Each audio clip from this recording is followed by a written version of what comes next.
rock that beat.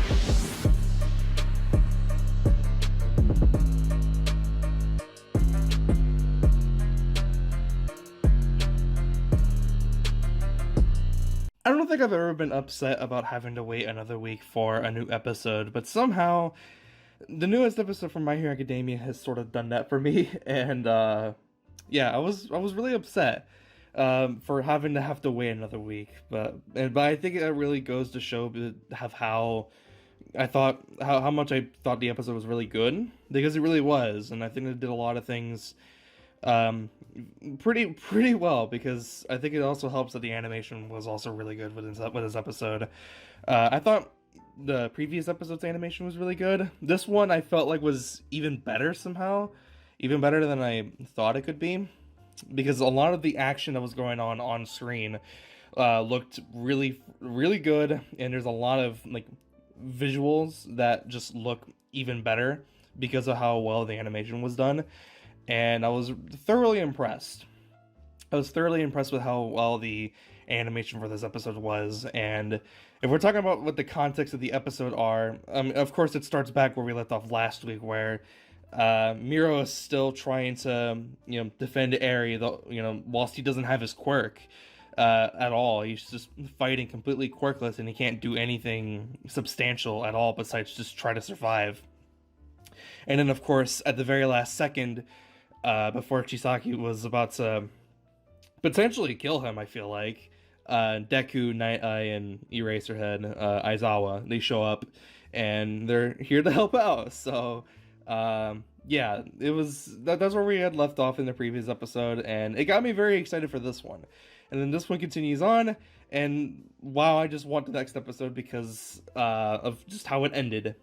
And it's really hard for me to want to explain what happens, because a lot of what happens in the episode is stuff that you should watch, like, visually. There's a lot of visuals that happen within the episode that make it even better, but I think there's a lot of like subliminal, like, imagery, not subliminal imagery, but subliminal message with as the characters are speaking in their dialogue, and I think it's pretty strong, and I think it has a lot of morality changing things that some people need to take consideration in, because the whole time, as we already know, everyone's trying to save Eri, this little girl whose body is being completely destroyed and dismantled by Overhaul, and then reassembled back together just so that he can create a drug that can temporarily destroy someone's quirk. And now he's been able to perfect that, but only through the use of destroying Eri's body repeatedly over and over again.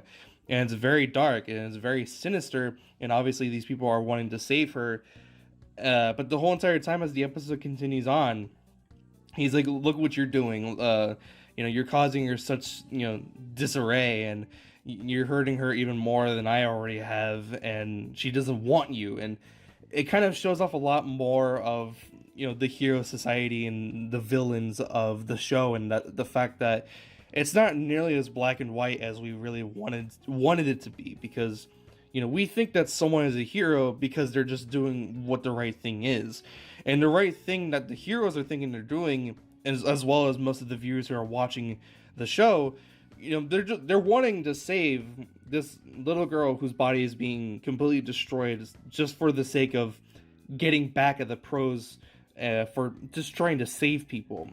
But at the cost of that, they're sacrificing many others just for the sake of it. Not just pro heroes, but just the lives of just simple police officers, and they're risking their lives to save this one person. And it shows that the whole society between heroes and villains isn't black and white, and I really like that. But ultimately, why most people side with the villains, end of the day, and by the end of the series, by the end of the episodes, is because of the fact that they're so willing to sacrifice their own bodies and their own selves to save even just one person, and that's what makes them true heroes.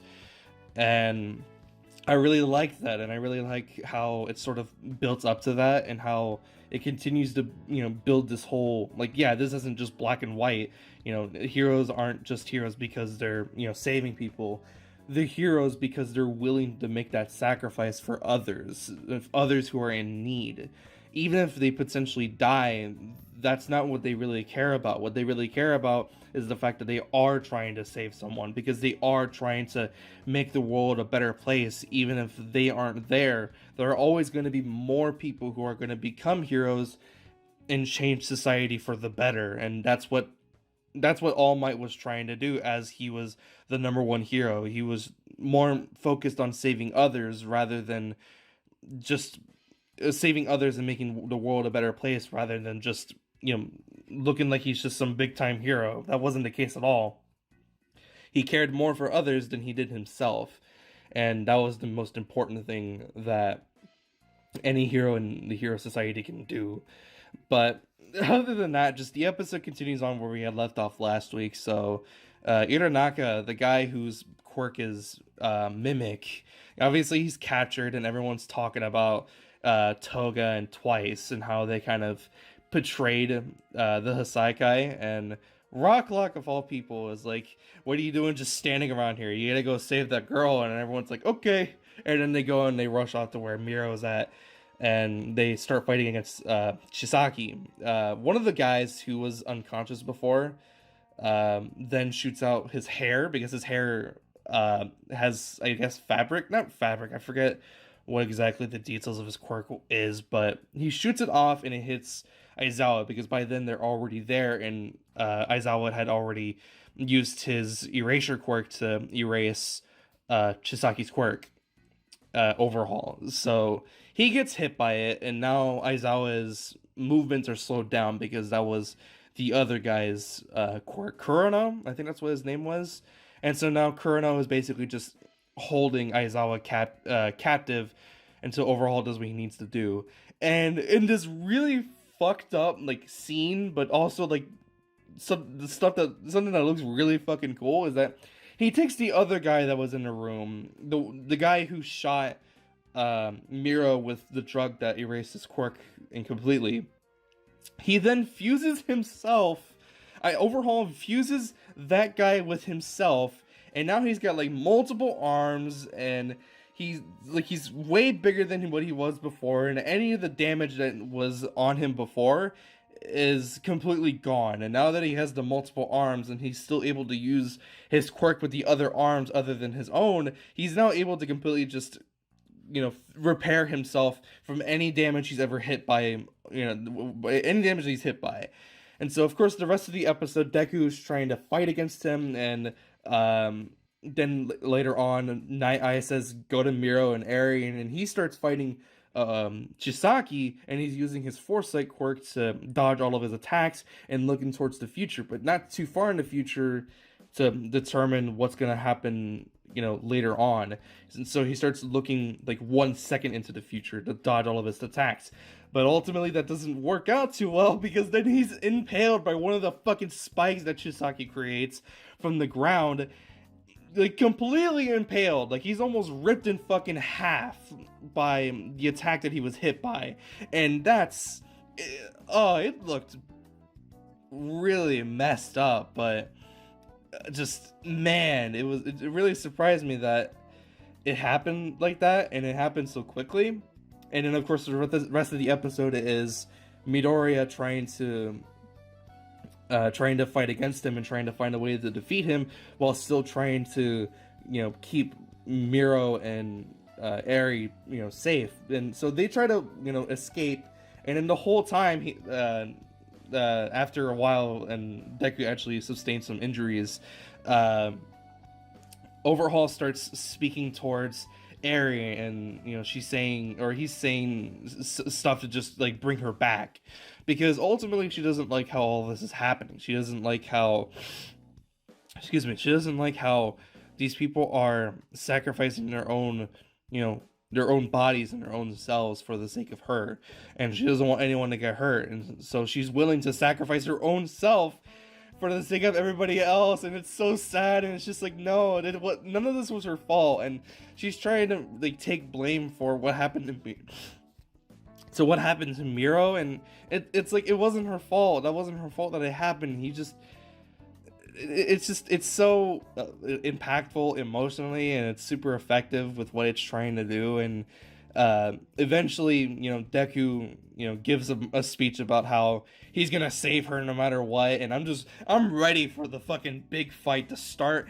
And then Ryuku and a couple of the others that were all the way at the top of the surface, they then fucking crash down underground to where they fucking are, and the episode just then ends, and I have to wait until next week's episode. And I was so pissed. I was so upset.